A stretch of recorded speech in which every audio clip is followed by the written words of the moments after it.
So we're rolling, so I can start.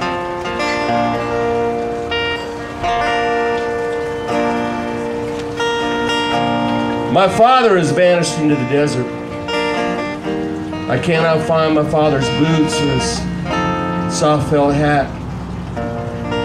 I cannot find my father's western shirt or the Wrangler jeans he always wore. Bear claw belt buckle, his soft white handkerchief. My father is still in the desert.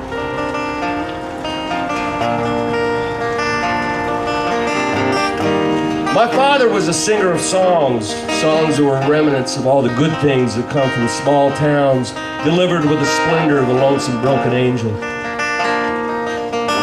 All the songs he sang had a feeling of something that had happened to him a long time ago that he just couldn't get over. When my father sang Last Waltz with Mother, you couldn't help but tear up, even if you did not know that she died when he was just 4 years old. My father was a nostalgist.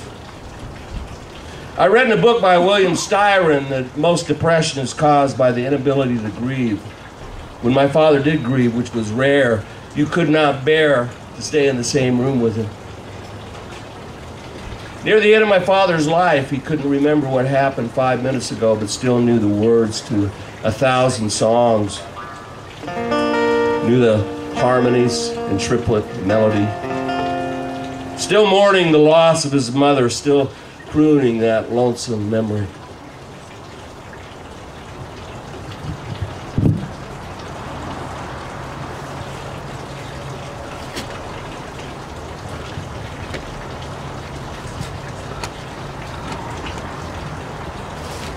In a dream I have, I walk in this desert.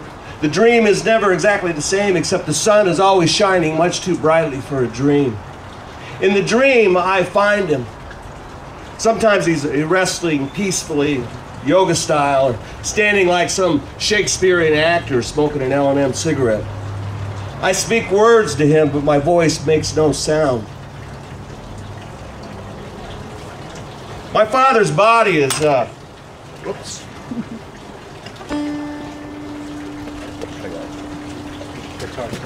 Yeah, sorry. My father's body is somewhere in Clark County, Nevada, in the Valley of Fire. Clark County is the same county that houses Las Vegas, home of bodies in the desert.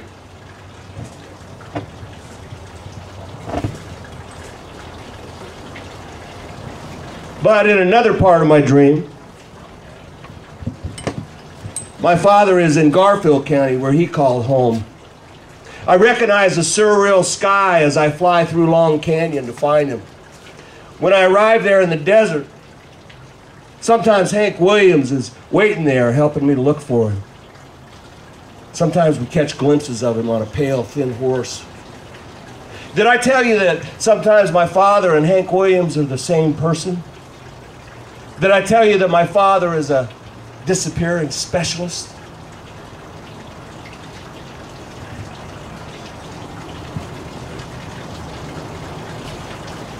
Cowboy up, Hank. You know, I always look for you in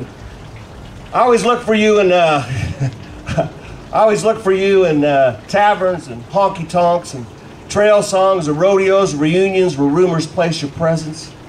It was always like looking for a ghost or a mist. I can't wrap my mind around you, Hank. You're like a cover of a Louis L'Amour novel. Utah Blaine or Hondo or one of the Sacketts. This one time I went down to Turf Paradise Racetrack just because I missed you. Well, I missed the essence of you. Anyway, fourth race, my horse is coming around the last turn, 3 down, and I thought I saw you blowing through the crowd.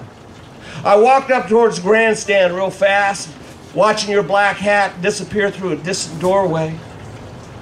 Stuck my hand out to you, and you just disappeared, just like the ghost you are. So I saddled up to a short bar and I ordered up me a whiskey, and just as I was about ready to cowboy up, I felt your hand on my shoulder. I turned around and there you were, standing like a quarter horse vision. Well, you let go a nervous laugh at seeing me again. Pretty soon we started bullshitting and reminiscing how we'd stood in the same spot when that Utah horse come in. And we lit up the Cheyenne Saloon like a couple of horny bull riders. Well, you drank me drink for drink and fed me on young cowboy sorrow till I was puking up barbed wire fences and smoky smelling slickers for 3 days.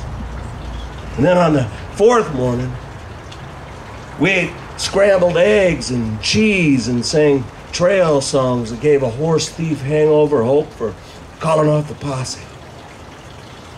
Well, your voice working off the walls of that Motel 6 never sounded as sorrowful or as beautiful. I never got over those partings, Hank. And I know they were difficult for you, too. And Annie said one time that you was the Don Quixote of the West.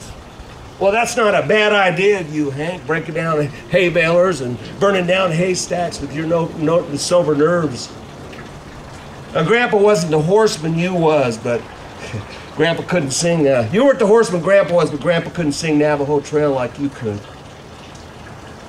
Hey, Hank, did you know when you used to tell a story, you had this little tick you used for rises and falls, and when you got wound up, it was like listening to a long shot gunslinger.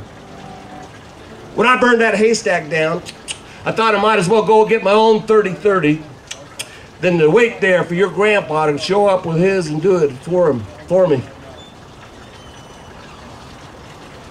You know, it's funny now in these moments of boozy recollection.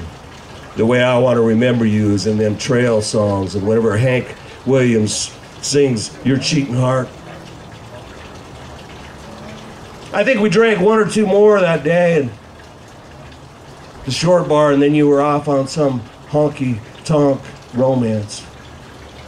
I just know when I turned around, you were gone. So I went in and I put a $10 bet on a horse called Lucky Dan, just because he was from Kanab, Utah. And that son of a gun, he ran out front all the way around, and then he pulled up lame coming down the straightaway. I was confused for a moment. Well, then it all made sense. You never could resist a walk in the desert, could you, Hank? How about you and I singing a song for old time's sake?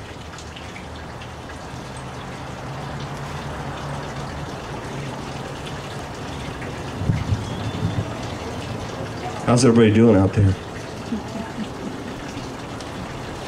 Good.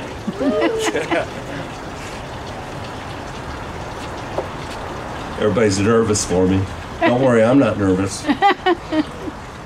One of the reasons that we're doing this is we're getting a videotape. I'm excited because I just got management for this show, and the manager says I have to have some video, and so that's what part of this is. So I'm doing excerpts from the show,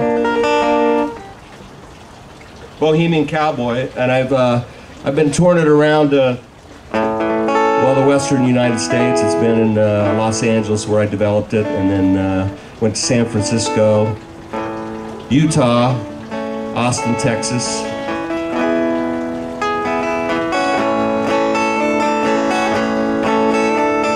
Heartache number 1 was when you left me. Well, I never thought I could feel this way.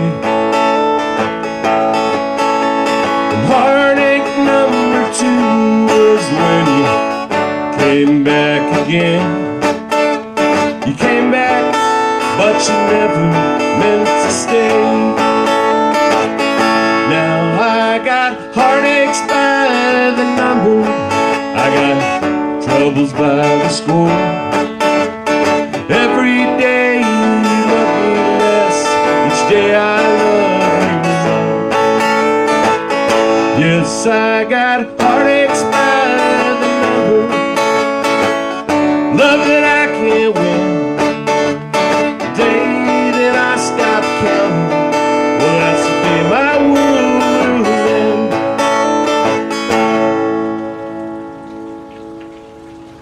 During the years when my father and I were lost from each other, we were both troubled by our separation. When we found each other again after years of separation, we set out to make sure that didn't happen again. In summers, we'd tour and we'd make up these concert tour names. There was the Louis L'Amour tour. There was the Last Hurrah tour. There was the East End of the Mountain tour.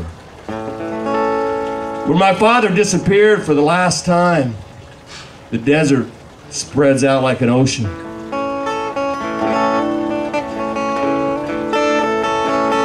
I've asked the trails, I've asked the canyon, I've asked the dust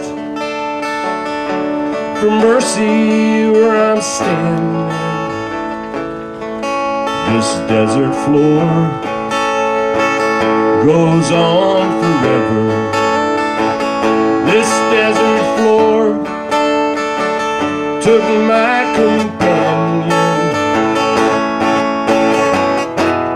When my bones lay on stone, when my bones are all alone, please let me be. Oh, let me be. I've asked the Lord, I've asked the devil, I've asked the angels for mercy where I'm standing. The sky above goes on forever. The sky above took my companion. When my bones turned to stone, when my bones were all alone, please let me be. Oh, let me be.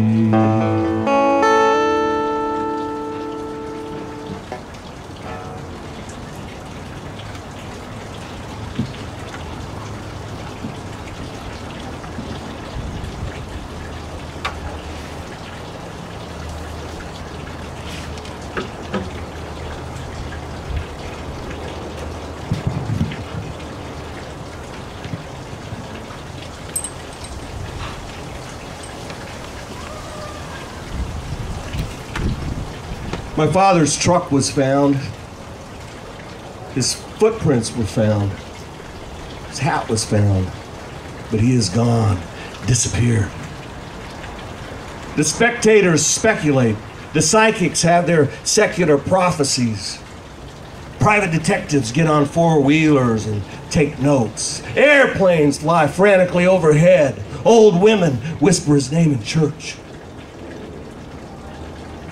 I petitioned Jesus on my father's behalf. Now, the Jesus I speak to has ebony eyes and dark skin and crooked teeth. Oh, but he's charming, infectious. He slaps me on the back like a salesman telling a good joke. And then he gets real serious like, standing like some Tai Chi wizard. Then he changes into a boxing stance, ready to knock me over if I want to make trouble.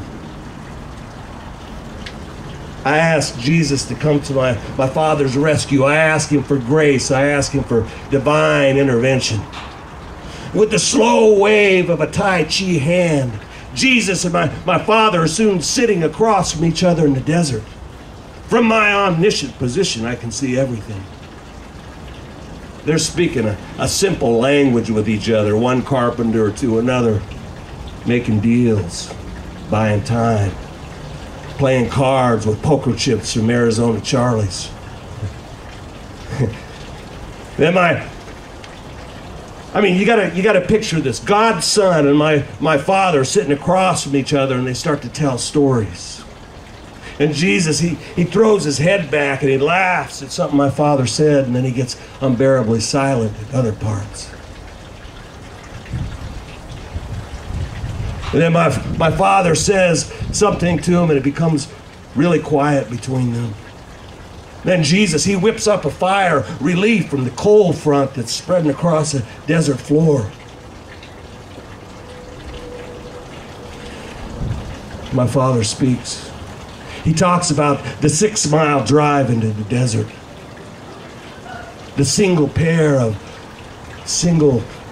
railroad tracks. The final remembrances. Then my father stands. He's focused on some lights towards the east. He starts walking towards the lights. And Jesus, he remains silent, warming his hands by the fire. I want him to say something to my father. I want him to bring my father back, but he doesn't move except for his hands. That's what I notice. Jesus has large carpenter's hands, but he's already moved on to something else, and he's not paying any attention to me. There's an increasing distance between he and my father, and Jesus turns his hands over and looks into the palm. Wait a minute. Did my father and Jesus have a understanding that I somehow missed? This little light of mine, I'm gonna let it shine. This little light of mine, I'm gonna let it shine. This little light of mine, I'm gonna let it shine.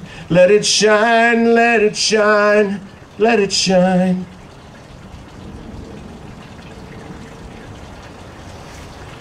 I opened the door of my father's truck. There are bottles of change on the floorboard. There are boxes of Kleenex. There's this smell. In the bed of the truck, there are 2 old bumper jacks wrapped in gunny sacks, as if 2 jacks could get him out of trouble, as if 2 jacks would never betray him as one would. And there are matchsticks and toothpicks. There's a homemade sign that says, "Buckle up." There's a red croquet ball that he must have found on the highway. A Willie Nelson cassette tape.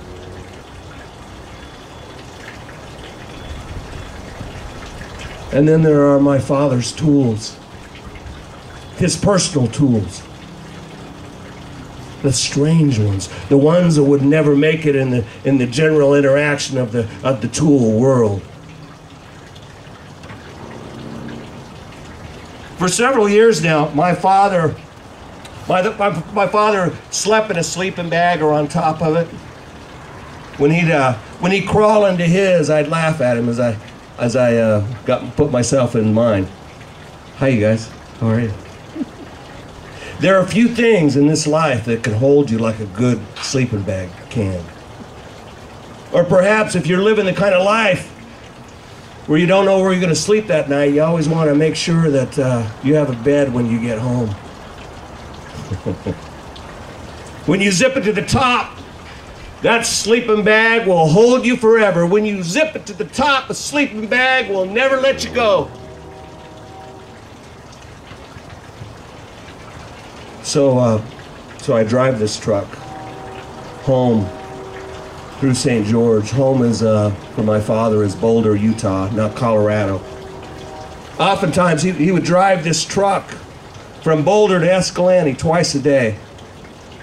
That's 28 miles. It's 112 miles a day. Now, he said that he drove it because he loved the road in between. But I think he had to keep a fresh memory of it to keep it from disappearing what was disappearing inside of him. When my father was in Escalante, he'd see friends or relatives, and sometimes he'd just drive up the blocks of houses, remembering and naming each person that lived in each family room when he was just a boy.